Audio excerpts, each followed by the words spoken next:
and it can get nerve-wracking at times because the reports can be good, it can be bad. You just never know what to expect. We made the decision by faith to say,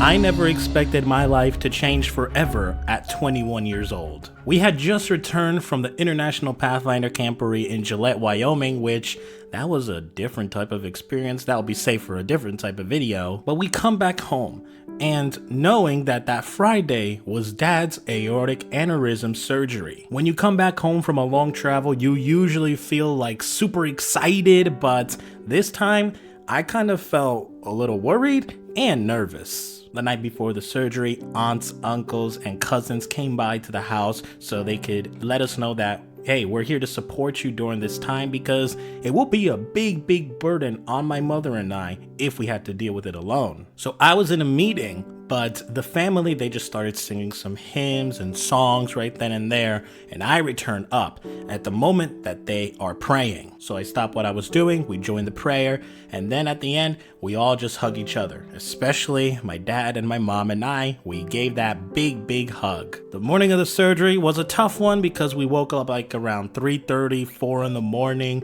and then at 4:15 we got the call from the pastor. He was going to pray for us, and then at 4:30 we will head out to the hospital. Once they brought him in, we actually did have the receptionist. She was really kind to us. She will always be checking up. If we were cold in the waiting room, she'll bring over some blankets so we can make sure we had enough water, this and that, always checking up on us. That's really nice. During the time there, within 2 hours, you'll be receiving reports on what they're doing while the surgery is going on, and it can get nerve-wracking at times because the reports can be good, it can be bad.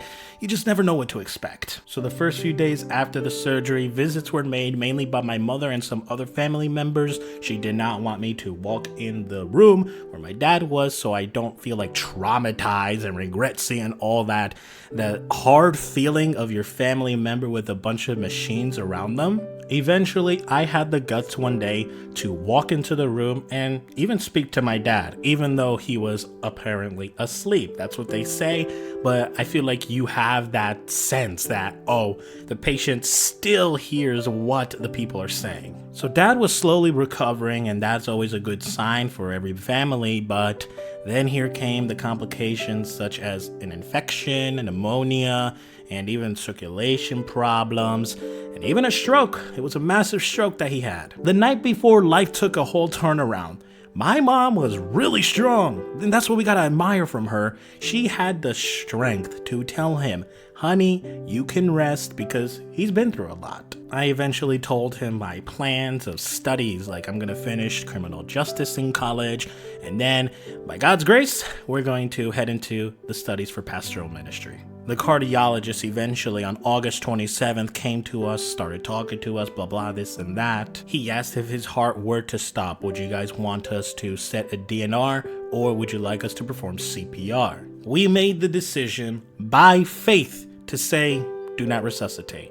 Reason being, the results that he mentioned to us on how my dad would be in life if he were to make it out, it's just, the way I describe it is a life without a life. He's one who likes to be independent, he likes to be active, walking around, taking care of his garden, and knowing he wouldn't be able to do that, we're just like, that is not gonna be a life that he would want. He'll probably even start questioning God at that point. And we had the mindset, if God were to return him back home, then God will know that, you know what, I'm gonna return him complete. Eventually, we called in the closest family members. They came in, we circled around his bed, they started singing some songs and hymns. And I kept looking at the machine that had like the blood pressure, the oxygen level. It was full of colors, but then it went to black and white. The blood pressure kept on going down, and I realized, well, the moment is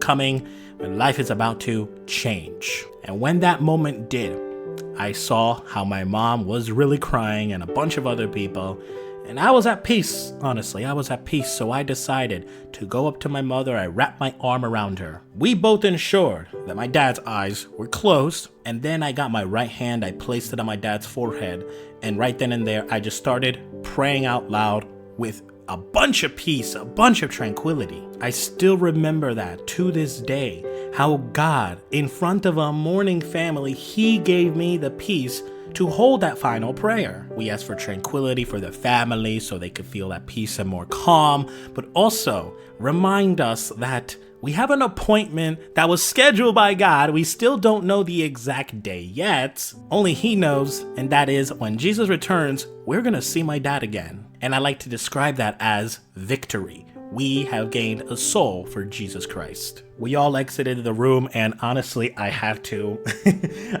pick up the little pillow that they gave my dad. It's like a little sign. I remember that he's always in my heart. But before leaving, I decided to tap his foot twice as a little, let's say, ensuring him, even though he doesn't know anything at that point. I was basically saying, Mom and I, we're gonna be fine. And then at the end, I did say, I'll see you soon, Dad, because we have that hope as believers. Walking out of that room, though, it was honestly, I felt sad because, not just because my dad already passed to his rest, but the face of the nurses, of the doctors, they look so guilty, like they could have done more. I wanted them to know that they did the best they can, and we as a family, we appreciated them, so I did the most I could do. Go up to them and thank them. We arrived at the funeral home on September 3rd of this year, which was a Tuesday, as a matter of fact. I think that was 1 week after his passing, and I see him in the casket. I go to him, and I'm more at peace because what I say, he's really at peace. At least he doesn't have to worry about waking up at 3 a.m. and saying that he can't sleep. Now that sounds kind of like a joke, but in a way it's kind of true, because the way we believe as believers and know the state of the dead, they're simply asleep in a nice deep sleep. How do I know this? Well, we could look at the example of Stephen from the Bible in Acts chapter 7 verse 60. What is the term that they use at the very end of that verse? Then he fell on his knees and cried out, Lord, do not hold this sin against them. And when he had said this, he fell asleep. By reading that term, we already know what it means, but it makes you feel calm at that same time. That funeral home probably had the capacity of, I could estimate, 80 to 95 people, and over 200 people attended that night. And a majority of those people who attended, they stayed until the very end just to show the love and respect to the family. Now, for those who don't know me, I'm a hugger and I love when I feel cared for. But there were two things. One, that I did want my mom to receive a bit more love than me because I know she needed it. And then two, at the end, I'll be real, I was really tired because of all the hugging. It really got me exhausted. But I loved how the funeral service was really nice. It was organized some way that my dad will love it. Organized. We had an honor guard for my father putting the Master Guide flag on his casket. We have to thank some of the Pathfinders and Master Guides and TOTs who were present. Also the presence of some area and state coordinators from our club ministries in the New Jersey Conference. We had a good amount of pastors there present, both from the local church level and the conference level. And yes, we also have a personal pastor, part of the family. And at the end of everything, I did something that I did at the hospital, but instead of on his foot, I double tapped his casket. And that was just another assurance that Mom and I were gonna be fine. The day of the burial, we had an escort from the funeral home over to the cemetery by the police. That way traffic wouldn't have to interfere with anyone going to the cemetery. And this one was actually new to me. I never attended a funeral where there would be a police escort leading the mourning family and friends to the cemetery. When they were bringing my dad's casket down into the ground, I had two TLTs at my side, and I just decided to call in, TLTs, present arms. We gave my father a final salute because we were showing him respect after all the years of ministry that he has done, both in the Pathfinder ministry and the Master Guide ministry. This entire moment, honestly, I feel like it's helped me feel more humbled and just made a promise with God that day. I was gonna love everybody just like my father did. In Romans 12:10, it tells us to love one another. Many translations have different wording, but at the end of the day, it means to love one another. Moments like these when you lose a family member temporarily, I feel like they are ways to test how strong is your faith in God. God had a purpose for my father. That purpose has been fulfilled.